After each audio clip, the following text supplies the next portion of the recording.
Good morning, everyone.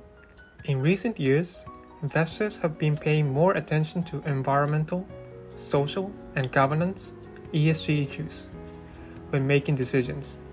However, there's a growing recognition that ESG alone isn't enough if it doesn't fully consider human rights. This talk explores why investors must do more to align their ESG strategies with human rights principles, ensuring that businesses not only make money but also respect people and the planet. While ESG investing is becoming more popular, there's a clear gap between human rights standards and many ESG strategies. Investors often think that covering environmental or social issues is enough, but that's not the case.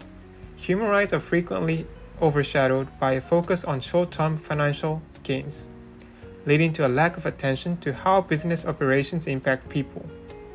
One issue is that the data investors rely on, such as corporate reports, doesn't always provide enough information on how companies treat human rights.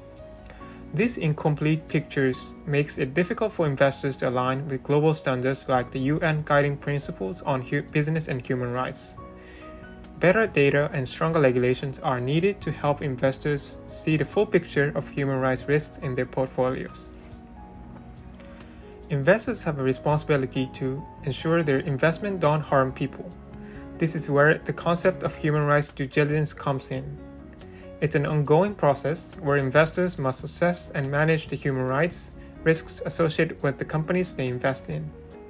This includes regular monitoring, engaging with affected communities, and encouraging companies to publicly disclose their efforts to provide remedies when human rights are violated.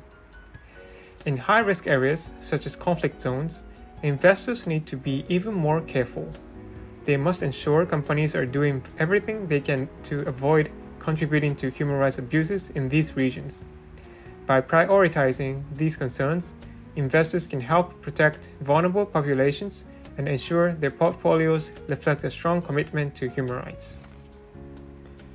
There's been progress in raising awareness about human rights among investors, but more needs to be done.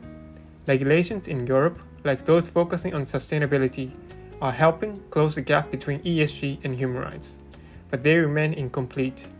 The UN and other global bodies are encouraged to provide clear guidelines for investors, ensuring that human rights are treated as a key part of sustainable investing. In the future, aligning ESG approaches with human rights will become more critical as both investors and companies face growing pressure to be socially responsible. With better education, data, and global cooperation, the financial sector can play a pivotal role in protecting human rights while driving long-term value. Thank you for listening.